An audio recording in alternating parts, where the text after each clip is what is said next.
ሰላም ጤና ይስጥልን ውድ የመረጃ የዩቲዩብ ገጽ ተከታዮችና አድማጮች እንደምን አላችሁ? ለዕለቱ የተመራረጡትን አርዕስተ ዜና ወደ እናንተ ይዘን ቀርበናል። የአሜሪካና ኢራን የሰላም ንግግር በትራምፕ ሳቢያ ተገቷል። ነገር ግን ድርድሩ ሙሉ በሙሉ አልተቋረጠም። በስዊዘርላንድ ተጀምሮ የነበረው የአሜሪካና ኢራን ድርድር ፕሬዝዳንት ዶናልድ ትራምፕ በድርድሩ መሃል በማህበራዊ ሚዲያ ገጻቸው በጻፉት ለፎክስ ኒውስ በሰጡት ጠንካራ ቃላት ሳቢያ መስተጓጎሉ ገጥሟል። ከዚህም ጉዳይ በዜና ጥንቅራችን በሰፊው አካተናል። ከዚህም ጋር ተያይዞ ሆርሙዝ እንዲከፈት ኢራንም ተስማምተዋል። አሜሪካና ኢራን በ60 ቀናት ውስጥ የመጨረሻ ስምምነት ለመድረስ ተስማምተዋል። በዚህ ጉዳይ በዜና ጥንቅራችን አካተናል። ኢራን ጦርነቱን አሸንፋለች። 92 በመቶ እስራኤላውያን በቅርቡ በተደረገ አዲስ የህዝብ አስተያየት ጥናት እንደሚያሳየው ከሆነ አብዛኛው የእስራኤል ህዝብ የጦርነቱ ውጤትና የተኩስ አቁም ስምምነት በጽኑ ተቃውመዋል። 92% እስራኤላውያን በጦርነቱ ኢራን የበላይነት እንዳገኘች ያምናሉ። በዜና ጥንቅራችን አካተናል። የአሜሪካና የኢራን ጦርነት ያስቆማል የተባለው ስምምነት ምንና ምን አካቷል? የአሜሪካ ባለስልጣን ሀገራቸው ከኢራን ጋር ከመግባባት ላይ የደረሰችበት ሰነድ ይፋ አድርገዋል። ስምምነቱ የሆርሙዝ ወሽመጥ እንዲከፈት እንዲያደርግ እንዲሁም 4 ወራት የሚሞላ የሁለት ሀገር ጦርነት ያስቆም የሚል እምነት አሳድሯል። በዚህም ጉዳይ በዜና ጥንቅራችን አካተናል። ቆይታችሁ የምትሰሙት ይሆናል። እነዚህን የመሳሰሉ አርዕስተ ዜና ወደ እናንተ ይዘን ቀርበናል። ቤተሰብ ለመሆን ላይክ፣ ሼር፣ ሰብስክራይብ ማድረገውን እንዳይረሱ። ወደ መጀመሪያ የዜና ጥንቅራችን ስናልፍ አሜሪካና የኢራን የሰላም ድርድር በትራምፕ ሳቢያ ተገቶ ነበር። ነገር ግን ድርድሩ በሙሉ አልተቋረጠም። በስዊዘርላንድ ጄኔቫ ተጀምሮ የነበረው የአሜሪካና ኢራን ድርድር ፕሬዝዳንት ዶናልድ ትራምፕ በድርድሩ መሃል በማህበራዊ ሚዲያ ገጻቸው በጻፉትና ለፎክስ ኒውስ በሰጡት ጠንካራ ቃላት ሳቢያ መስተጓጎል ገጥሞት ነበር።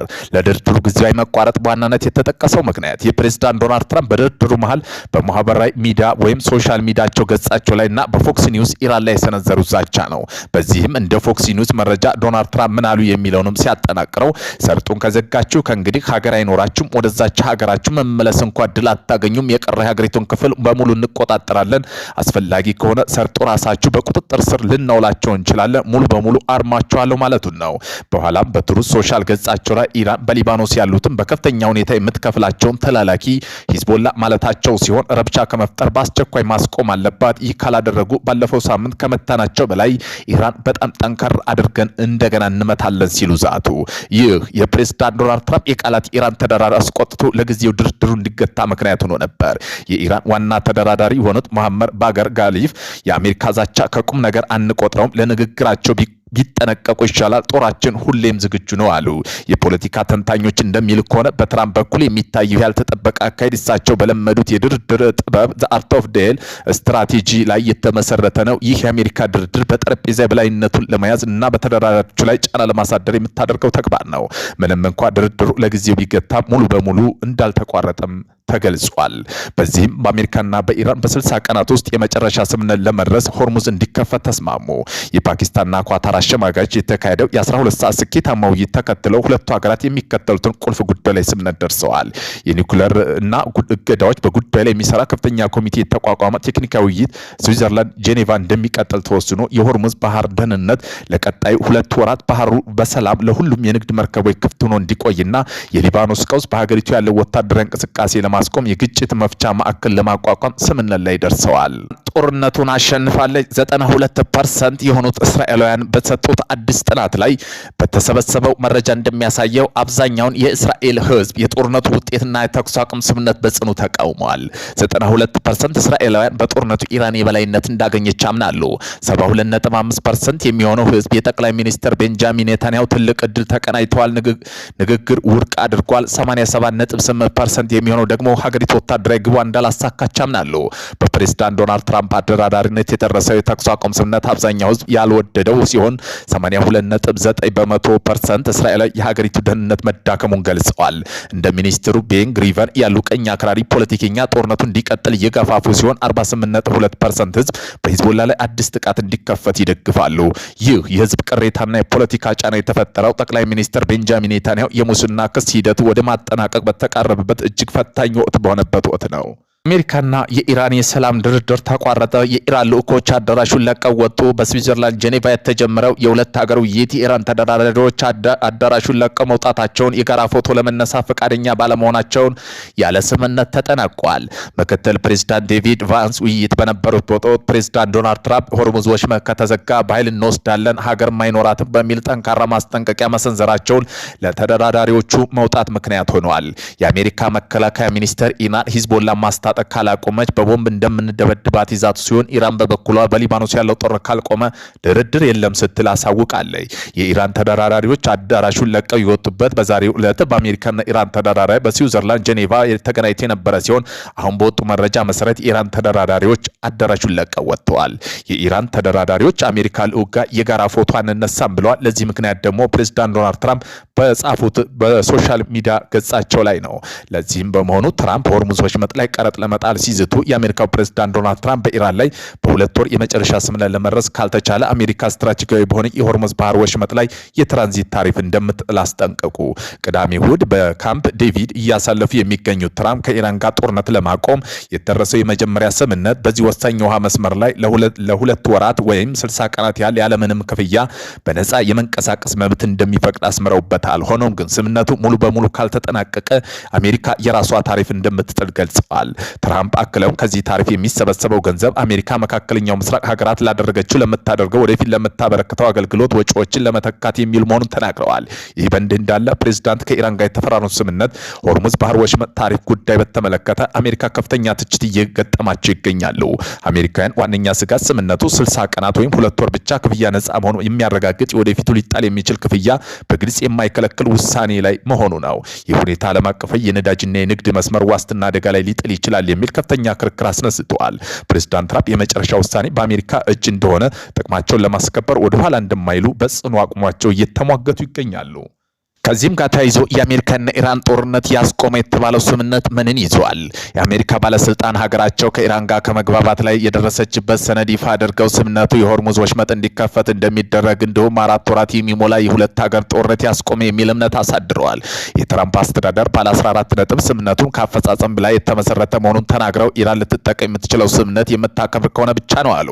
ፕሬዝዳንት ትራምፕ በቡድን 7 ጉባኤ ላይ ስምምነቱን ሲፈርሙ ኢራን ፕሬዝዳንት ፊርማቸውን ማኖራቸውን ቴህራን አስታውቀዋል።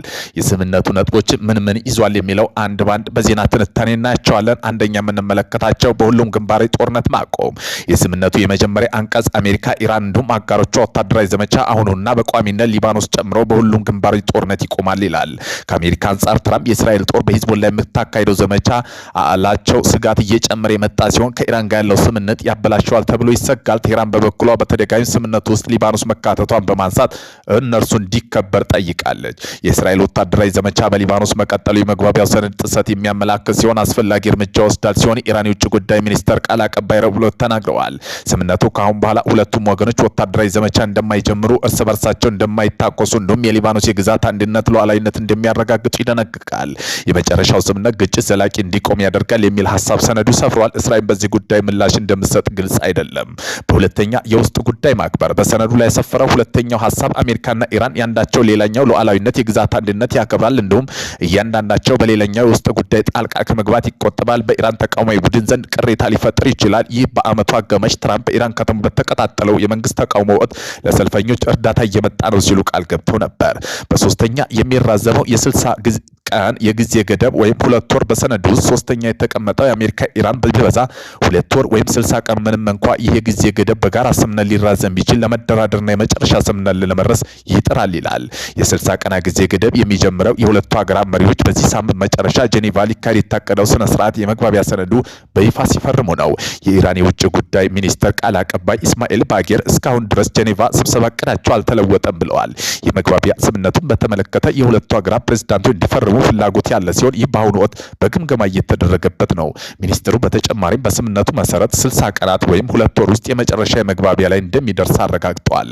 በአራተኛ የምንመለከተው አሜሪካ የጣለችውን እገዳ ታነሳለች። የመግባቢያ ሰነዱ ከተፈረመው በኋላ አሜሪካ የባህር ኃይል በኢራን ወደቦች ላይ የጣለው እገዳ ማንኛውም ሁከትና እንቅፋቶች ማስወገድ እንደሚጀምር አራተኛው ነጥብ ያስረዳል። ስምምነቱና የኢራን የውጭ ጉዳይ ሚኒስተር መስሪያ ቤት እገዳ ሙሉ በሙሉ በ60 ቀናት ውስጥ ያበቃል። ለዚህም ጊዜ አሜሪካ ወደ ኢራን ወደቦች እንዲገቡና እንዲወጡ የምትፈቅዳቸው መርከቦች ብዛት የቴህራን ሆርሙዝ ባህር ወሽመጥ ውስጥ እንዲኖር የምትፈቅድ የትራፊክ ፍሰት መጠን ላይ ይወሰናል። የመጨረሻው ስምምነት ከተፈረመ በኋላ 30 ቀናት ውስጥ የአሜሪካ ኃይሎች ከኢራን አቅራቢያ ለማስወጣት ዋሽንግተን ገብተዋል። ይህ ማለት የአሜሪካ ጦር እንዲሁም መሳሪያ በየካቲት 21 በፊት ጦርነት ከመጀመሩ በፊት ወደ ነበረበት ይመለሳሉ። በአምስተኛ ደግሞ የሆርሙዝ ወሽመጥ በተመለከተ ነው።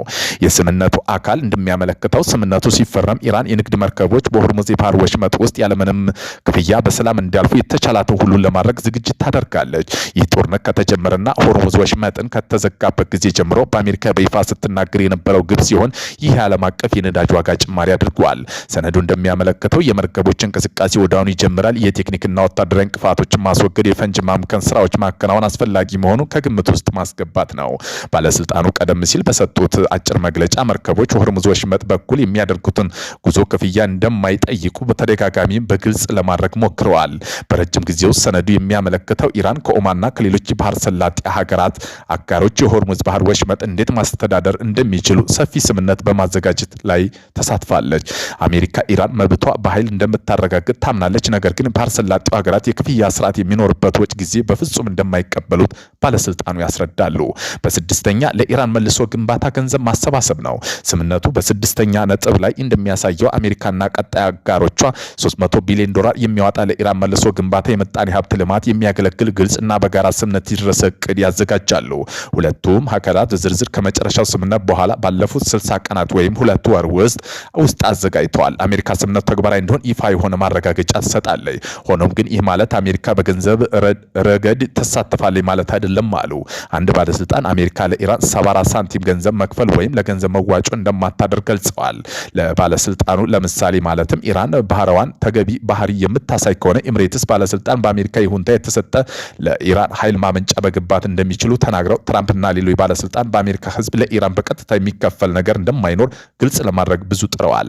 በሰባተኛ ማዕቀቦች ሁሉ ይነሳሉ። አሜሪካ በኢራን ላይ የጣለችው ማንኛውም የኢኮኖሚ ማዕቀብ ታቋርጣለች። የተባበሩት መንግስታት ድርጅት የጸጥታው ምክር ቤት ውሳኔ የተካተቱና አሜሪካ ብቻዋን ተግባራዊ ያደረገችው ውሳኔ ያካትታል። የጊዜ ሰሌዳው ግን ግልጽ አይደለም። ሰነዱ የጊዜ ሰሌዳ የመጨረሻ ስምምነት አካል ሆኖ ስምምነቱ እንደሚደርስበት ይገልጻል። ነገር ግን ሁለቱም ወገኖች በቀጣይ ድርድሮች ጉዳይ ወዲያውኑ ለመፍታት ያላቸውን ፍላጎት ይፋ አድርገዋል። ኢራን የማዕቀቡ ክፉኛ ተጎድታለች። እናም አሜሪካ ኦፕሬሽን ኢኮኖሚ ፊውር በሚል ባካሄደችው ዘመቻ ቴህራን ከዓለም አቀፋዊ ፋይናንስ ስርዓት መቋረጥ ጥረት አድርጋለች። በስምንተኛ የኒኩሌር ጦር መሳሪያ አይኖራትም በሚለው ነው። ኢራን የኒኩሌር ጦር መሳሪያ ላለመግዛት ወይም እንደማይኖራት ተስማምታለች። ሁለቱም ሀገራት አስቀድሞ ባላት የበለጸገ ዩራኒየም ለመደራደር ተስማምተዋል። የተበላላው ዩራኒየም የማስተዳደር መንገዱ ግን ግልጽ አይደለም። ሰነዱ በቀጣዮቹ ውይይት ጋር በጋራ ስምምነት እንደሚደረስበት ይጠቅሳል። ነገር ግን ቢያንስ በዓለም አቀፍ አቶሚክ ኢነርጂ ኤጀንሲ ቁጥጥር እንደሚደረግበት ደረጃው ዝቅ እንደሚደረግ ይገለጻል። አንድ ከፍተኛ የአሜሪካ ባለስልጣን ይህን ዝቅተኛ መስፈርትና ለአሜሪካ ትልቅ ድል ሲሉ ይገልጹታል። ትራምፕ በዚህ ዓመት አጋማሽ ላይ ዘመቻ ኢፒክ ፌሪ እንደተጀመረ ኢራን የኒውክሌር ጦር መሳሪያ እንዳትታጠቅ መከላከል የሚፈልግ ነገር 99 በመቶ እንደሆነ ተናግረዋል።